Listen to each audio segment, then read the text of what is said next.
చూడండి, మనం చాలాసార్లు అనుకుంటూ ఉంటాం పాపం అంటే చాలా చిన్నది అనుకుంటూ ఉంటాం.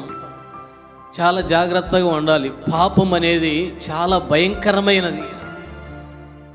పాపం అనేది చాలా భయంకరమైనది. అది మనతోనే పోదు, మన తరతరాలను వెంబడించుతుంది.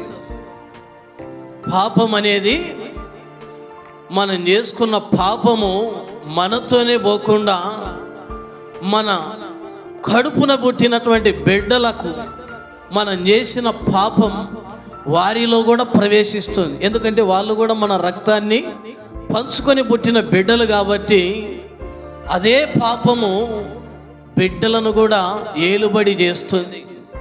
తల్లిదండ్రులు చేసిన పాపం వలన శాపం ఉన్నట్లయితే, దోషం ఉన్నట్లయితే ఆ దోషము, ఆ శాపము అలాగే బిడ్డల మీదకి దిగి వస్తుంది. బిడ్డల మీదకి దిగి వస్తుంది. అంత భయంకరమైనది పాపం. జన్మ పాపం, కర్మ పాపం అని చెప్తా ఉంటాను. చూడండి, తల్లిదండ్రులు చేసిన పాపాలు ఎవరి మీదకి వస్తాయి? పిల్లల మీదకి వస్తాయి. పిల్లల మీదకి శాపమై దిగి వస్తాయి. తల్లిదండ్రుల్లో ఉన్నటువంటి బుద్ధులే, పాపపు బుద్ధులే పిల్లల్లో కూడా వస్తాయి. పాపం అనేది చాలా భయంకరం.